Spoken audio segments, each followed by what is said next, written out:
Bom, pessoal, agora nós vamos iniciar o conteúdo do capítulo 15, tá certo? Acabamos de fazer a nossa correção da aula anterior e agora nós vamos iniciar o capítulo 15. Por que iniciar? Porque esse capítulo ele vai demorar um pouco mais, então a gente vai trabalhar de duas partes, certo?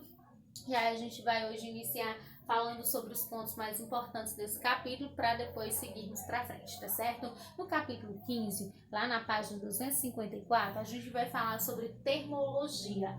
Termologia é uma área da física que estuda o aquecimento e o resfriamento dos corpos, assim também como grandezas relacionadas com esse aquecimento e esse resfriamento, como pressão, temperatura, calor, entre outras, certo?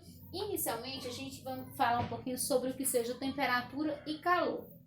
A nossa conversa vai começar por aqui. Então, por que a neve é fria, o gelo é muito frio e por que a areia da praia em dia de sol ela fica quente ou a areia do nosso próprio quintal, certo? Então, isso vai acontecer devido à questão da temperatura.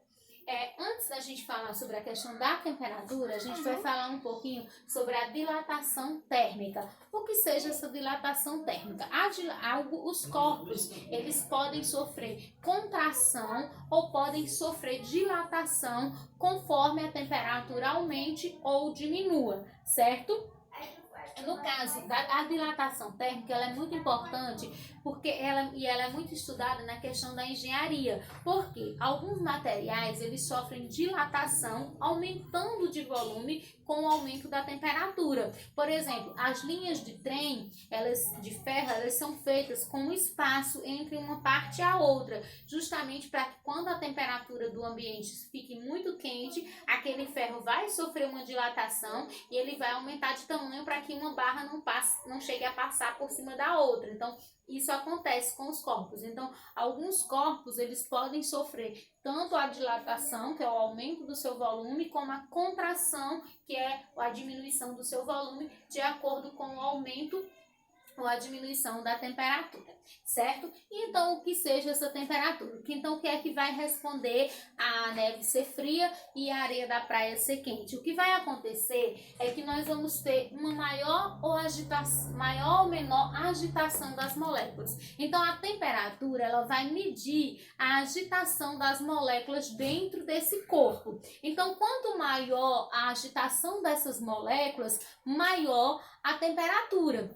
E quanto menor a agitação dessas moléculas, menor a temperatura. Então, por exemplo, no caso do gelo, a gente sabe que no estado sólido as moléculas têm menor agitação, então por isso, como tem pouca agitação, a temperatura é baixa, é frio. E no caso da água fervendo, por exemplo, a agitação das moléculas é maior, então por isso que é quente. Então a temperatura ela está relacionada com esse grau de agitação das moléculas. Então quanto maior a agitação, maior a temperatura. Quanto menor a agitação, menor a temperatura, tá certo? Então, nós vamos prosseguir agora falando sobre a questão do que seja o equilíbrio térmico. O equilíbrio térmico, ele acontece quando dois corpos são postos em contatos e acontece uma transferência de calor, certo? De um corpo para o outro. Ou seja, quando você pega um corpo que está com a temperatura quente e o que está com a temperatura mais fria, a transferência de calor ela vai acontecer do corpo de maior temperatura, ou seja, do que está quente, para o que está frio, de menor temperatura. Então, e até que chegue um momento que os dois corpos passem a ter a mesma temperatura e aí a gente diz que nesse momento esses corpos atingiram o equilíbrio térmico, certo? Então, o equilíbrio térmico é quando dois corpos passam a ter a mesma temperatura, ou seja, o calor vai ser cedido de um corpo para o outro para que os dois fiquem com a mesma temperatura. Lembrando que esse calor ele sempre passa do corpo mais quente para o corpo mais frio. Por exemplo, em um dia frio, quando você quer uma água morna para tomar banho, então você pega a água da caixa que está fria, ferve água e aí junta as duas. Quando você coloca a água quente na água fria, o calor vai se passar da água quente para a água fria até que as duas atingem um equilíbrio térmico e aí a água nem fica fria nem fica quente, ela fica morna, que é uma água que atingiu o equilíbrio térmico. Então, o calor, ele é definido como energia em trânsito. Então, o calor, ele vai ser aquela energia que vai estar em trânsito, que vai estar em movimento, que vai estar passando de um corpo para o outro. Então, a gente define na física calor como energia que está em trânsito, energia que está em movimento. Por isso que quando a gente se movimenta muito, a gente costuma dizer que ficou com muito calor, porque como a gente teve muito calor, se movimentou muito, a temperatura do corpo aumentou e aí vem a sensação de calor, tá certo? A medida da temperatura. A temperatura, ela para ser medida, ela é medida a partir da utilização de um termômetro, certo? Eu tenho aqui um exemplo para vocês de um termômetro de mercúrio, certo? Esse termômetro aqui, o termômetro ele foi criado, né, por volta de 1720 por Daniel G. Fahrenheit, certo? E aí nós temos o termômetro é o aparelho que é utilizado para medir a temperatura dos corpos. Esse aqui que eu estou mostrando para vocês é um termômetro de mercúrio, certo? Que tem como, no seu interior ele tem tem mercúrio para poder fazer, a partir da dilatação do mercúrio é que a gente entende que consegue medir a temperatura. Por exemplo, aqui eu tenho dentro dele eu tenho mercúrio, que é essa parte prateada que você vê, certo? Então, a coluna de mercúrio, quando você coloca para medir a temperatura da pessoa e a pessoa está com febre, né, a temperatura um pouco mais alta, ele vai fazer com que essa coluna se expanda, se dilate. Então, ela vai andar para os 37, 38 ou 40 se a febre for muito alta. Então, você consegue medir a temperatura dessa forma, através da dilatação da coluna de mercúrio que está dentro do termômetro. Esses termômetros aqui de mercúrio, não sei se vocês sabem, mas eles não são mais, a venda deles não é mais legal, não é mais permitida por conta de um acordo que o Brasil fez para banir os produtos com mercúrio do nosso país, já que o mercúrio ele tem uma certa toxicidade para os seres humanos e também para os animais aquáticos, certo? Quando ele é despejado no mar. Então, desde o ano passado que a venda dele é proibida, e ele vai ser substituído pelos termômetros digitais, certo?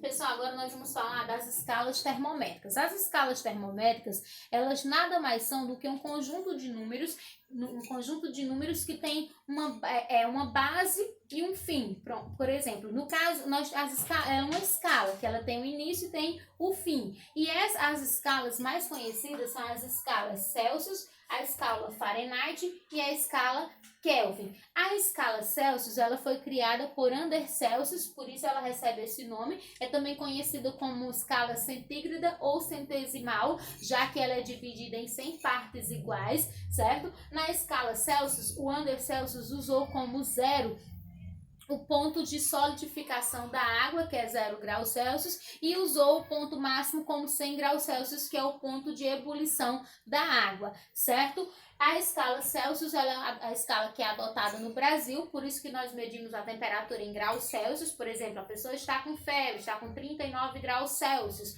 Então, por isso que nós utilizamos essa medida no nosso país, porque a escala de temperatura, a escala termométrica adotada no nosso país é a escala Celsius, assim como na maioria dos países. A escala Fahrenheit, ela foi criada pelo Daniel Gabriel Fahrenheit, certo? E a do Celsius, ele usa como substância a água pura, tanto para fusão, como para solidificação, como para ebulição. Já o Fahrenheit, ele usou a água com mistura de cloreto de amônio, certo? Que aí faz com que a temperatura de solidificação caia mais ainda, equivalendo na temperatura Celsius em menos 17,8 graus Celsius, tá certo? Essa escala, ela é muito utilizada em países de língua inglesa, como os Estados Unidos, por exemplo, certo? E a escala Kelvin é a escala que é conhecida como escala do zero absoluto. Ela foi criada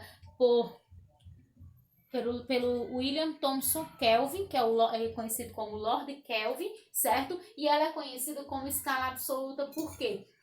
Porque ela também ela é dividida em 100 partes, como a escala Celsius, só que ele tem outros valores de temperatura. Ele vai de 273 273 até 373, equivalendo 100 partes. Só que o Kelvin, ela é conhecido como escala absoluta porque ele conseguiu encontrar o zero absoluto, ou seja, na temperatura dele, que é o zero absoluto, que é a mais baixa, que considera-se o zero absoluto, é aquela temperatura onde não há agitação nenhuma das partículas. Então, por isso que é considerado o zero absoluto. Então, por isso que a escala recebe o nome de escala absoluta. Sobre essas escalas, a gente vai falar na próxima aula as transformações.